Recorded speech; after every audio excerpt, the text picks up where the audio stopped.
Hello YouTubers, in today's tutorial I will be guiding you guys on how to create and interact with input controls. So what are these input controls? These input controls are the interactive components of your application through which an Android user, that is the end user, interacts with your application. So let's begin. First of all, open up Android Studio, then create an Android Studio project. If you don't know how to create an Android Studio project, you can refer to my previous video, for which the link is present in the description. So now, once your Android Studio project is open, simply right click on project, find the activity for which you want to build the UI. I want to build it for activity 1. Simply go to the activity. Now press Ctrl on the keyboard and left click on your mouse and hover it over activity 1. It will show you r.layout, the address to the XML part for this activity. Simply click on the mouse or the left click, then you will be then Android Studio will take you to the XML part for that activity 1. Now I'm going to show you how to create the input controls using the famous drag and drop feature of Android. Simply click on design at the bottom. Under the palette you will find the input controls. Simply click on text view, left click and drag it and drop it over to the screen. Now your text view has been created. Now how to change the properties or the attributes of this text view? Now click on text, click on preview in the right. If you want to change this text view size, let me show you the text that this text view displays. Right now it shows text view.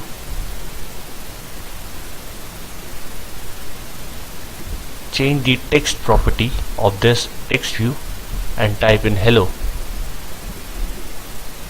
Now zoom it a little bit. Now you'll notice it's hello. So if you can also change other properties like size.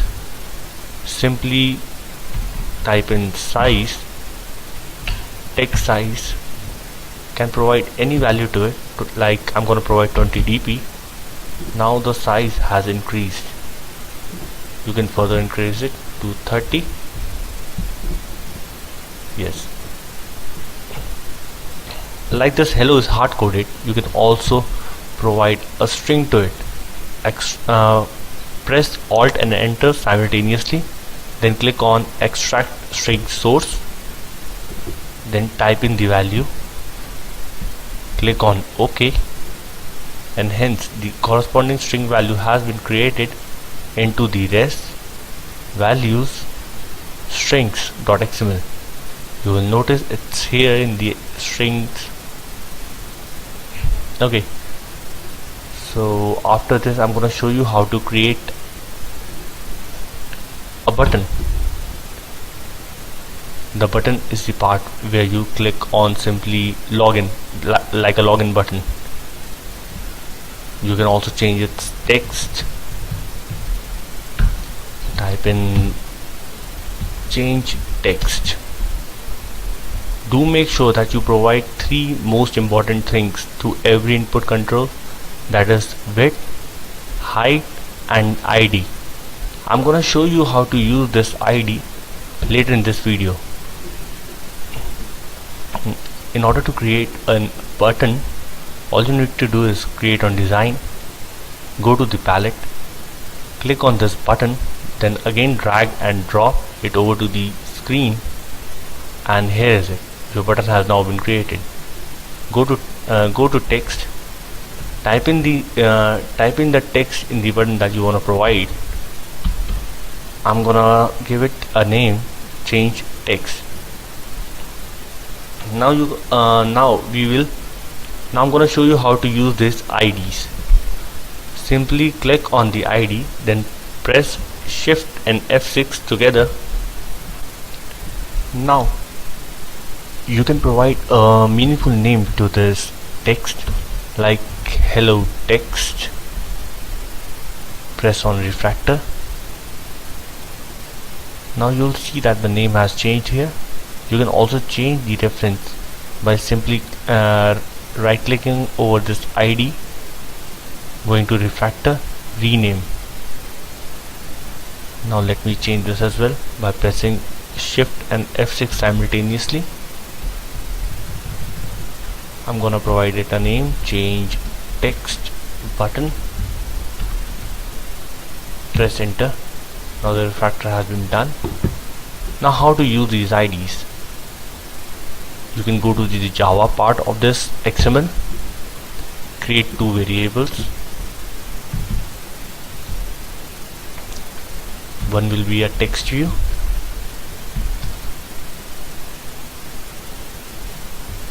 press Alt and Enter so that it can import the text view. You can see text view widget has been imported here. Now text view, hello text. After that, type in the button. Now again press Alt and Enter. After this, type in the name of the button you want to provide, change button. Now I'm gonna use these IDs, those IDs that are provided in the XML, to bind it with the Java code. Now hello text. Android Studio is quite a smart IDE. It automatically provides you with suggestions. After that, type in find view by ID, type in r.id, press enter with hello text. After that, it shows an error. Simply press Alt and Enter onto this error. Cast to Android.widget text view. Casting needs to be done. After that, similar procedure needs to be followed for the button as well. Change button, type find view, type in r.id. Change text button, press Alt and Enter together. Cast to Android.widget.button. Now we'll provide the backend functionality. Now first of all, we will make this button, that button we defined into the XML, that is this text button, change text. I'm gonna make it clickable. Type in change button set on click listener, create new on click listener. Now you'll type in the coding for the functionality that you need to use. Like I'm gonna change the text of hello text dot set text to hello world.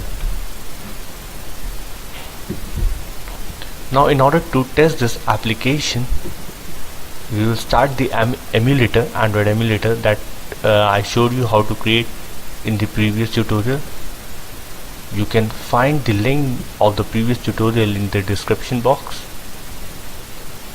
Now start this emulator.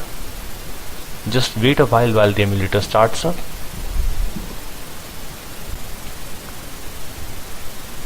Now once your Android emulator is up and running, simply go on to the top, click on the play button, and you'll find the name of the Android emulator which is up and running in the connected devices. Press on OK.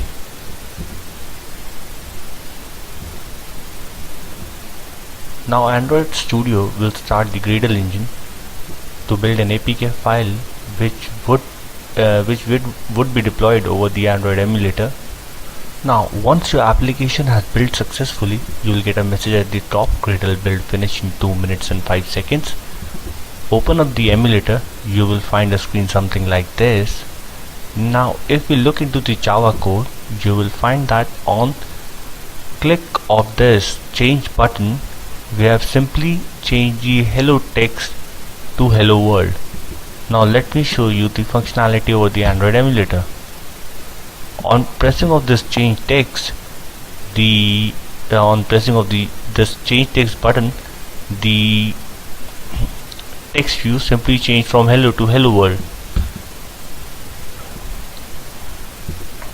Now that's all in this video. In the next tutorial, I will be covering how to create and edit text, checkbox and radio buttons. If you like this video, do like and comment and share so that I can improve my videos.